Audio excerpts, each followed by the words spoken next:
தென்னாட்டு Bernard Shaw, பேரறிஞர் அண்ணா பிறந்த மண்ணில் எங்கள் பேரியக்கத்தின் அண்ணா வருகிறார் உங்களிடம் பேசுவதற்காக.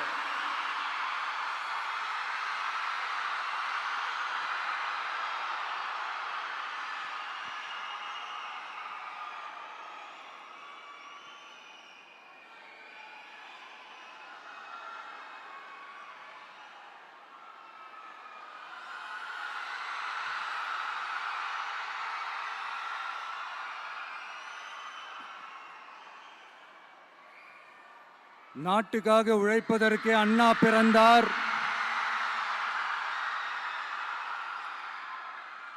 பொது நலத்தில் தானே நாள் முழுக்க கண்ணா இருந்தார் அப்படின்ட்டு எம்ஜிஆர் அவர்கள் ஒரு பாட்டு ஒன்று பாடியிருக்கிறாங்க, கேட்டிருப்பீங்க.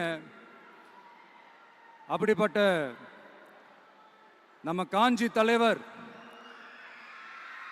அறிஞர் அண்ணா அவர்கள் பிறந்த மாவட்டம் தான் இந்த காஞ்சிபுரம் மாவட்டம்.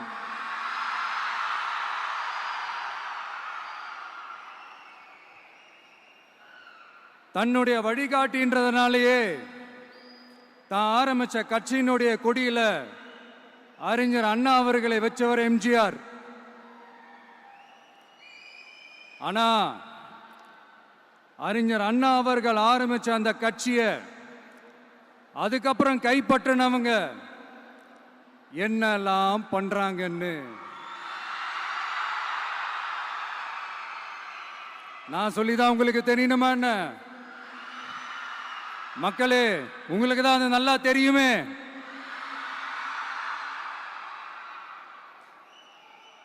தனிப்பட்ட முறையில் எங்களுக்கும் அவங்களுக்கும் எந்த பிரச்சனையும் கிடையாதுங்க.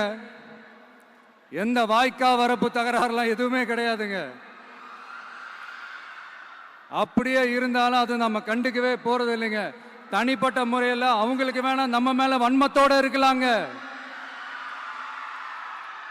ஆனா நாமெல்லாம் அப்படி கிடையவே கிடையாதுங்க. ஆனா உங்களை என்ன நம்ம எல்லாரையும் பொய் சொல்லி நம்ப வச்சு ஓட்டு போட வச்சு ஏமாத்தினாங்கல்ல,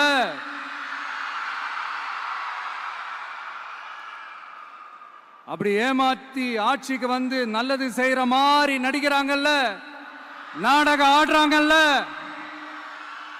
அவங்கள எப்படி நம்ம கேள்வி கேட்காம இருக்க முடியும்? அதனால அவங்கள நம்ம கேள்வி கேட்காம விட போறதே இல்லை.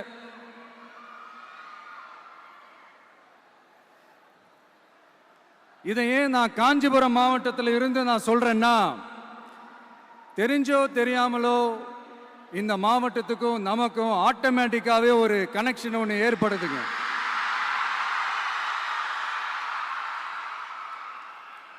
ஏன்னா நம்மளுடைய முதல் கள பயணத்தை தொடங்கினதே பரந்தூர்ல இருந்து தான். பரந்தூருக்கு போய் அந்த மண்ணில் நின்று அந்த மக்களுக்காக கேள்வி கேட்டதும் இதே அண்ணா அவர்கள் பிறந்த காஞ்சிபுரம் மாவட்டம் தான். இன்னைக்கு ஒரு பெரிய மனவேதனைக்கு அப்புறம் இந்த மக்கள் சந்திப்பு நிகழ்ச்சிக்கு வந்திருக்கிறதும் அதே அண்ணா அவர்கள் பிறந்த காஞ்சிபுரம் மாவட்டம் தான்.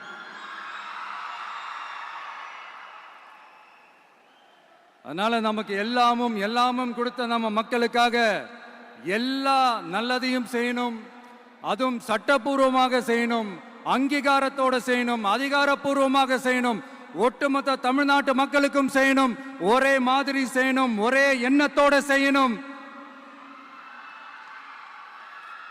அந்த ஒரே லட்சியத்தோட தான் நாம் அரசியலுக்கே வந்திருக்கிறோம். அதனாலதான் மக்களிடம் செல் அப்படின்னு சொன்ன அண்ணாவை கையில் எடுத்தோம். அவங்க சொன்ன மாதிரி மக்களை நோக்கி போறோம். ஆனா மக்களிடம் செல்னு சொன்ன அண்ணாவை மறந்தது யாரு?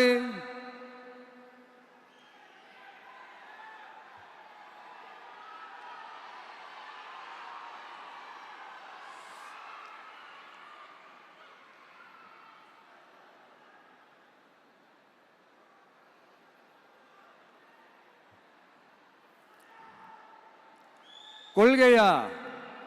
அதனப்பா கிலோ என்ன விலை என்னன்னு கேட்கிற அளவுக்கு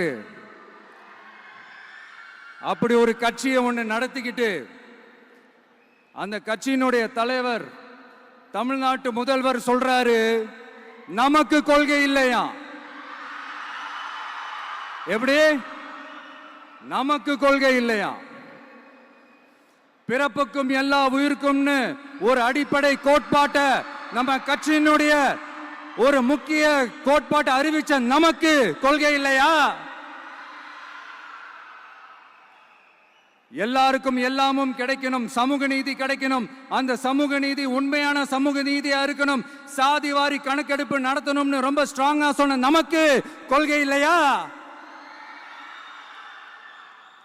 CAA அறிவிச்சதுக்கு அப்புறம் அப்ப நம்ம கட்சி ஆரம்பிக்கிறதுக்கு முன்னாடியே எதிர்த்த நமக்கு கொள்கை இல்லையா? வகுப்பு சட்டத்தை எதிர்த்து உச்ச நீதிமன்றத்துக்கு முதல்ல போன நமக்கு கொள்கை இல்லையா? நீட்ட வந்தா ஒழிச்சிருவேன், நீட்ட வந்தா அழிச்சிருவேன், ஆட்சிக்கு வந்தவனே ரத்து செய்யறது நீட்ட தான், அப்படி இப்படின்னு கதையெல்லாம் விடாம கல்விய மாநில பட்டியலில் சேர்க்கணும்னு சொன்னதோட மட்டும் இல்லாம அதுக்கு ஒரு இடைக்கால தீர்வை சொன்ன நமக்கு கொள்கை இல்லையா? சமத்துவம் சம வாய்ப்புன்னு ரொம்ப ஸ்ட்ராங்கா சொன்ன நமக்கு கொள்கை இல்லையா? இப்படி கொள்கையை வெறும் பேச்சில மட்டுமே பேசிக்கிட்டு எல்லா கொள்கையும் அண்டர் கிரவுண்ட்ல அடக்கி வச்சுக்கிட்டு என்னமோ இவங்களுக்கு மட்டும்தான் எல்லா கொள்கையும் குத்தகைக்கு எடுத்த மாதிரி, இவங்க கொள்கையே கொள்ளை தானே. எப்படி? இவங்க கொள்கையே கொள்ளை தானே. இதெல்லாம் மக்களுக்கு யாருக்கும் தெரியாதுன்னு நினைச்சிட்டு இருக்கீங்களா?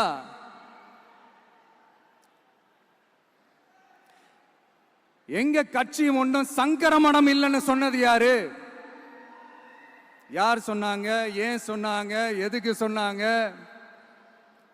இப்போ உங்க கட்சியில என்ன நடந்துகிட்டு இருக்குது அதையும் கொஞ்சம் யோசிச்சு பாருங்க, இதையும் கொஞ்சம் யோசிச்சு பாருங்க. அதனால பாப்பா, பவள விழா பாப்பா, நீ பாசாங்கு காட்டாத பாப்பா, நீ நல்லவர்கள் போல் நடிப்பதை பார்த்து நாடே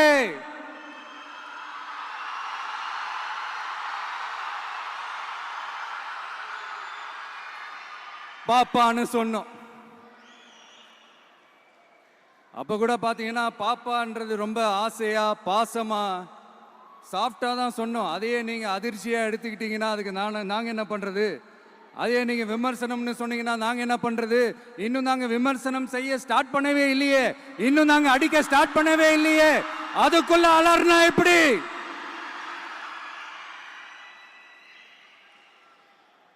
அதனால உங்க அரசவை புலவர்கள் யாராவது இருந்தாங்கன்னா கர்ச்சீஃப் எடுத்து அவங்க கண்ணீரை துடைத்து விடுங்கள்.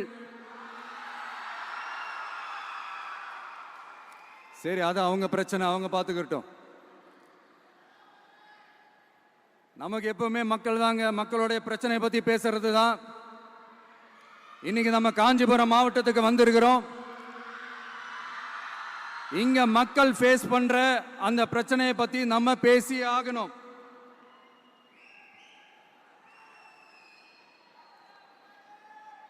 இந்த காஞ்சி மண்ணை வாழ வைக்கிற ஜீவ நதி பாலாறு, உயிர் நதி பாலாறு. இந்த மக்களோட உயிரோடவும் ரத்தத்தோடும் கலந்து ஓடுவது பாலாறு. அந்த பாலாறை இன்னைக்கு பெரியார் பெயரையும் அண்ணா பெயரையும் சும்மா பேருக்கு வச்சுக்கிட்டு ஆட்சி நடத்துறவங்க என்ன பண்றாங்க தெரியும்ல? சுரண்டிட்டாங்க, கொள்ளையடிச்சிட்டாங்க, நாசம் பண்ணிட்டாங்க, மோசம் பண்ணிட்டாங்கன்னு இன்னும் என்ன வேணாலும் சொல்லலாம். ஆக மொத்தம் அழிச்சிட்டாங்க. இதை நான் எதுவும் போற போக்கில் எதுவும் அடிச்சு விடலங்க, ஆதாரத்தோட தான் சொல்றேன். அனுமதிக்கப்பட்ட அந்த லெவலை தாண்டி 22,70,000 யூனிட் மணலை கொள்ளையடிச்சிருக்கிறாங்க. ஆக மொத்தம் இதுல அவங்க அடிச்ச கொள்ளை எவ்வளவு தெரியுமா? ரொம்பலாம் இல்ல, கம்மி தான். 4,730 கோடி. கம்மி தான் இல்ல?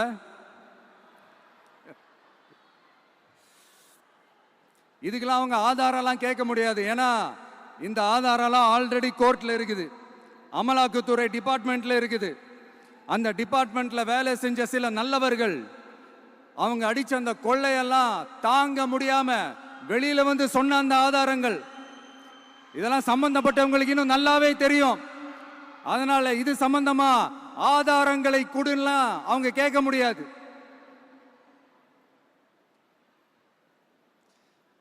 மணலை கொள்ளையடிச்சா நீர்நிலைகள் அழியும், ஏரி குளம் கண்மா எல்லாம் அழியும். இதெல்லாம் அழிஞ்சா விவசாயம் அழியும், விவசாயம் அழிஞ்சு போனா விவசாயிகள் அழிஞ்சிருவாங்க. ஆக மொத்தம் நாம் எல்லாரும் மொத்தமா அழிஞ்சு போக வேண்டியதுதான். இப்படி மேலிருந்து கீழே வரைக்கும் ஒரு கட்சியை சிண்டிகேட் போட்டு கொள்ளையடிக்கிறத கேள்விப்பட்டிருக்கிறீங்களா மக்களே? இதே காஞ்சிபுரத்தோட உலக பெருமை நம்ம பட்டும் கைத்தறி துணியும் அதை தயாரிச்சு கொடுக்கிற கைத்தறி நெசவாளர்களும் தான். காஞ்சிபுரம் பட்டுன்னு சொன்னா உலகத்துக்கே தெரியும். ஆனா அதை தயாரிச்சு கொடுக்கிற நெசவாளர்கள் நிலை என்ன தெரியுமா? வறுமை, துன்பம், கந்துவட்டி கொடுமை. பட்டு கைத்தறிக்கு கூட்டுறவு சங்கங்கள் இருக்கு, பருத்தி கைத்தறிக்கும் கூட்டுறவு சங்கங்கள் இருக்கு. சுமார் 40,000 பேர் அதில் உறுப்பினர்களா இருக்கிறாங்க. அது போக சாய தொழில், தறிப்பட்டறை தொழில் இதை நம்பி 40,000 குடும்பங்கள் இருக்கு. ஆனா அவங்களோட ஒரு நாள் கூலி எவ்வளவு தெரியுமா? வெறும் 500 ரூபா தான்.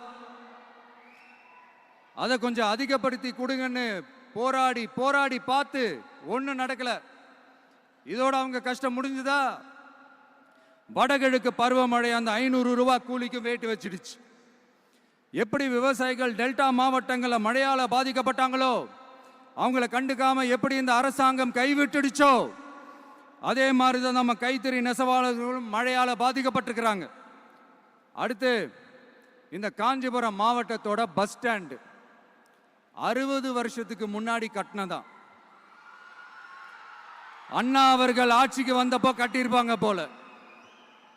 அது இன்னும் புதுப்பிக்க கூட முடியாம கேட்டா என்ன சொல்லுவாங்க? அந்த லேண்ட் வந்து கேஸ்ல இருக்குது. இல்ல நான் கேட்கிறேன், ஒரு கவர்மெண்ட்னால வேற ஒரு நல்ல இடத்தை தேர்வு செஞ்சு ஒரு பஸ் ஸ்டாண்ட் கட்டி தர முடியாதா?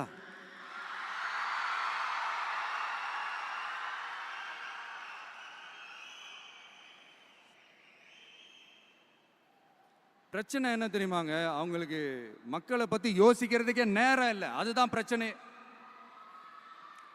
அடுத்து வாலாஜாபாத் பக்கத்துல அவலூர் ஏரி இருக்கு. அது பாலாற்றை விட உயரமா இருக்கு. அதனால என்ன ஆகுதுன்னா ஆத்து தண்ணி ஏரிக்கு போக முடியாம போயிடுது. அதை சரி பண்ணி அந்த இடத்துல ஒரு தடுப்பணையை கட்டினா ஏரி நிறைய தண்ணி நிற்கும். அப்படி நின்னா அவலூர் மட்டும் இல்ல, ஆசூர் உட்பட இன்னும் எத்தனை கிராமங்கள், எத்தனை ஆயிரம் ஏக்கர் விவசாயம் நல்லா நடக்கும்.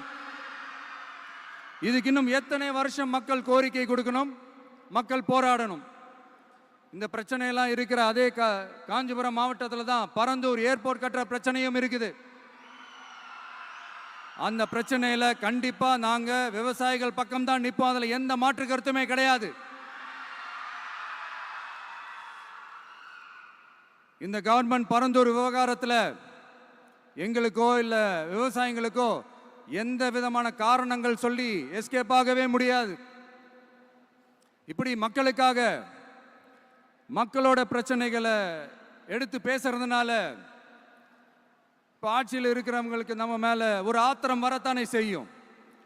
அதனால தான் நீங்க பாத்தீங்கன்னா சட்டசபையில் ஆரம்பிச்சு ஒரு சாதாரண நிகழ்ச்சி வரைக்கும் எல்லா மேடையிலையும் மேடைக்கு மேடை டிவிக்கே தான். டிவிக்கே அவதூறு, அவதூறு டிவிக்கே, டிவிக்கே அவதூறு, அவதூறு டிவிக்கே. இதுக்கெல்லாம் கண்டிப்பா நாங்க பதில் சொல்லுவோம், சொல்லாமலாம் இருக்க மாட்டோம். இப்ப கூட கரூரை பத்தி பேசுவேன்னு எதிர்பார்த்திருப்பாங்க. அதை நான் கொஞ்சம் அப்புறமா பேசுறேன். பட் இப்போ நம்மளுடைய விஷன் என்னன்னு சொல்லணும்னு நான் கொஞ்சம் ஆசைப்படுறேன். நம்ம ஆட்சிக்கு வந்தா, அது என்ன வந்தா,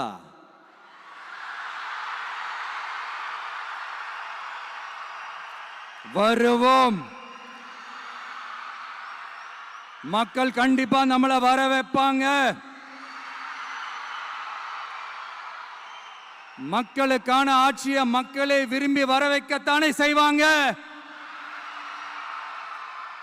அப்படி மக்களால் அமைக்கப்பட போற நம்ம ஆட்சியில நம்ம என்ன செய்ய போறோம்ன்றது அதுக்கான அந்த தேர்தல் அறிக்கையில் அதுக்கான விளக்கத்தை டெஃபினட்டா கொடுப்போம். பட் அதுக்கு முன்னாடி ஒரு சின்னதா லைட்டா நான் கொஞ்சம் அதை சொல்லணும்னு ஆசைப்படுறேன். எல்லாருக்கும் நிரந்தரமான வீடு இருக்கணும்.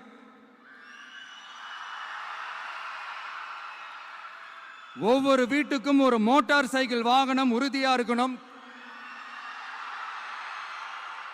காரும் தான் லட்சியம். அதுக்கான வசதி வாய்ப்பை உருவாக்குற அளவுக்கு பொருளாதார வளர்ச்சிக்கு வழியை உண்டாக்கணும். ஒவ்வொரு வீட்டில் இருக்கிற ஒவ்வொருத்தரும் மினிமம் டிகிரி படிச்சிருக்கணும்.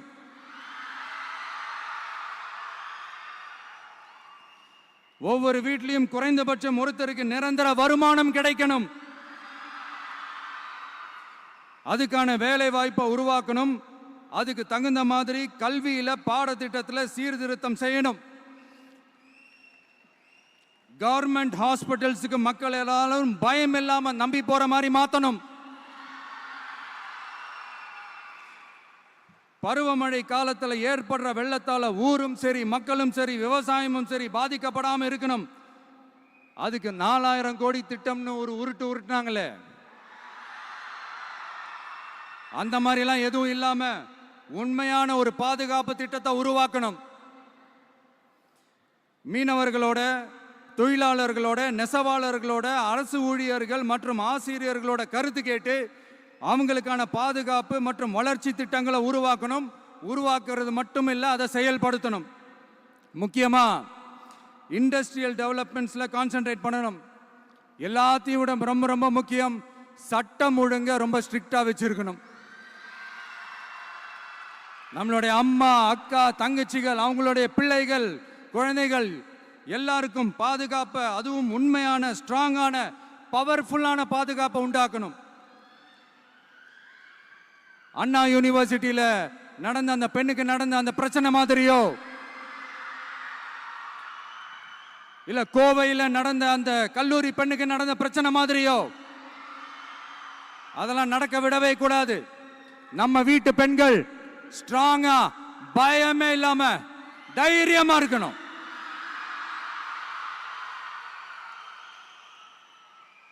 இதை எப்படி செயல்படுத்த போறோன்றது முன்னாடி சொன்ன மாதிரி நம்மளுடைய தேர்தல் அறிக்கையில் அதுக்கான விளக்கத்தை ரொம்ப டீட்டெயில்டாக கொடுப்போம். நான் சும்மா மற்றவங்க மாதிரி அவங்கள மாதிரி எல்லாத்தையும் அடிச்சு விட்டுட்டு ஏமாத்துற வேலையெல்லாம் இங்கே கிடையாது நம்ம கிட்ட. நான் மறுபடியும் சொல்றேன், நம்ம அரசியலுக்கு வந்தது உங்களுக்கு நல்லது நல்லது நல்லது மட்டுமே செய்யறது தான். எங்களுக்கு வேற எந்த அஜெண்டாவும் கிடையாது. அதனாலதான் பாத்தீங்கன்னா கொள்கை எதிரி யாரு, அரசியல் எதிரி யாருன்னு திட்டவட்டமா சொல்லிட்டு அது வெளியே சொல்லிட்டு களத்துக்கு வந்திருக்கிறோம். அதுல எந்த விதமான குழப்பமோ எந்த விதமான ஊசலாட்டமோ எதுவுமே இருக்க போறதில்ல. இந்த விஜய் சும்மா எதையும் சொல்ல மாட்டான். ஒன்னு சொன்னா அதை செய்யாம விட மாட்டான். அது மக்களுக்கு நல்லாவே தெரியும்.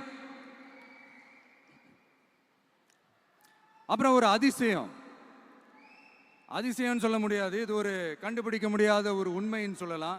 அது என்னப்பா, அது தற்குறியா?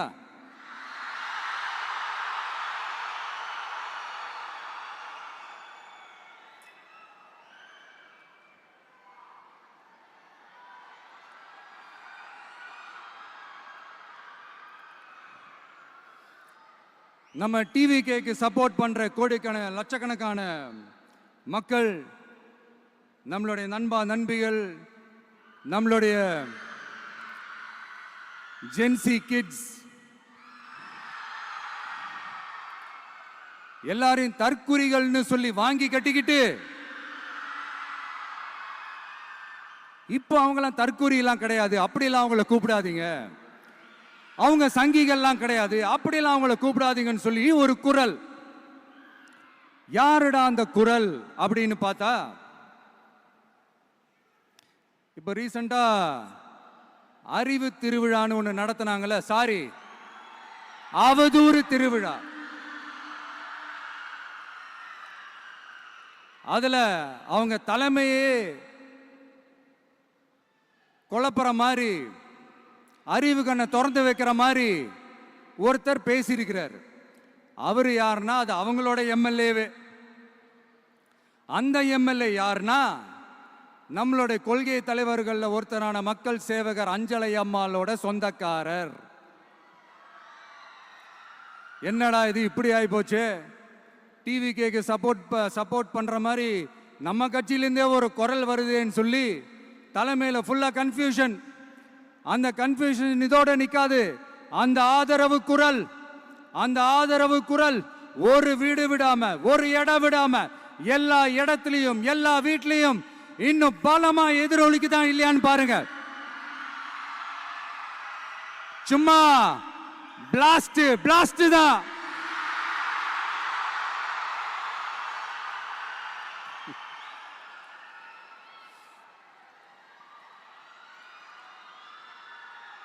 இது இன்னைக்கு நேத்துல நடக்கலங்க, 1972லயே நடந்து முடிஞ்சிருச்சு. எப்போ எம்ஜிஆர் அவர்கள் கட்சி ஆரம்பிச்சாங்களோ அப்பவே அது ஒரு கூத்தாடி கட்சி.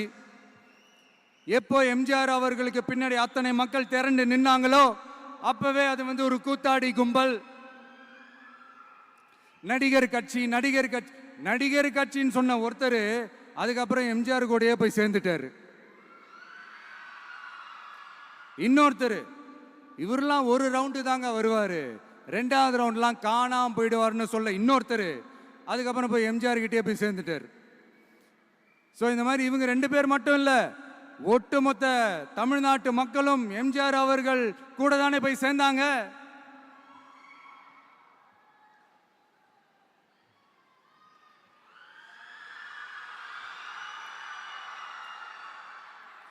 அதனால இது வரலாறு.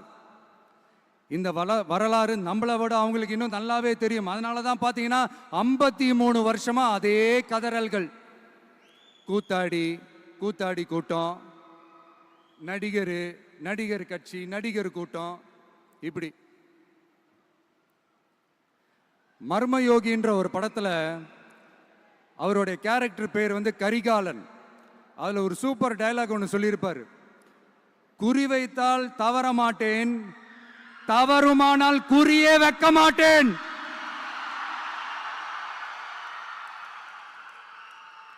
இதெல்லாம் யாருக்கு சொல்றோம், எதுக்கு சொல்றோம்னு புரிய வேண்டியவங்களுக்கு புரிஞ்சா நல்லா இருக்கும். ஏண்டா இந்த விஜய தொட்டோம்,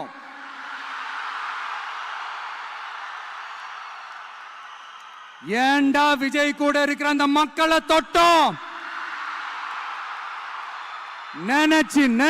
நினைச்சு ஃபீல் பண்ண போறீங்க.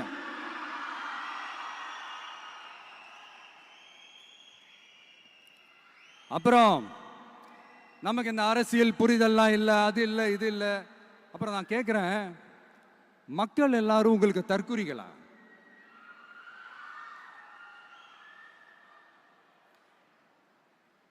அதே மக்களோட ஓட்டு வாங்க போற நாம தற்குறிகள்னா, அப்ப இவ்வளவு நாள் அதே மக்கள் கிட்ட இருந்தானே நீங்க ஓட்டு வாங்கிட்டு இருந்தீங்க. அப்ப நீங்க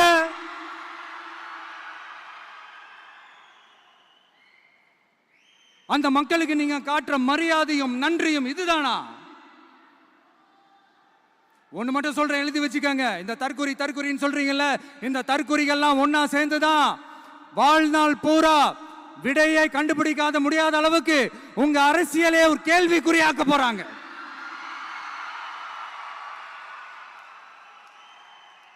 இவங்கெல்லாம் யாரும் இங்க தற்குறிகள்லாம் கிடையாது. இவங்க எல்லாரும் தமிழ்நாட்டு அரசியலோட ஆச்சரியக்குறி. இவங்க எல்லாரும் தமிழ்நாட்டு அரசியலோட அந்த மாற்றத்திற்கான அறிகுறி. சும்மா லாஜிக்கே இல்லாம தற்குறி தற்குறின்னு.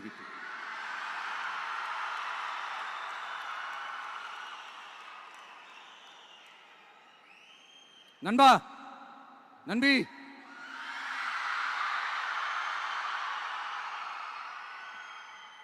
எல்லா மேடையிலும் ரிப்பீட்டடா ஒரு விஷயம் நான் சொல்லுவேன்ல, இப்ப நீங்க சொல்லுங்க.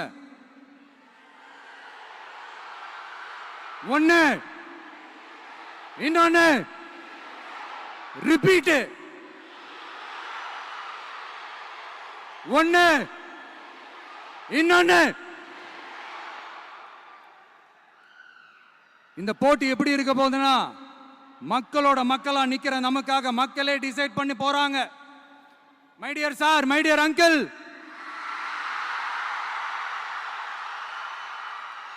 ஆல்ரெடி டிசைட் பண்ணியாச்சு. கான்பிடண்டா இருக்க மக்களே, நல்லதே நடக்கும், வெற்றி நிச்சயம்.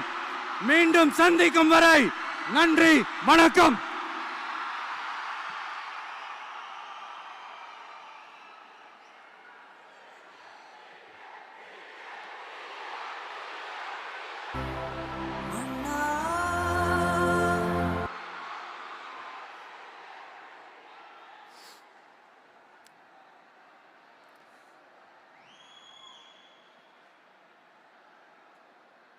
வெளியில போக பர்மிஷன் கிடைச்சவொன்னே கூடிய சீக்கிரம் வெளியில வருவோம். அதனால தான் இப்படி ஒரு ஏற்பாடு. எல்லாரும் இருந்து சாப்பிட்டு போகணும்.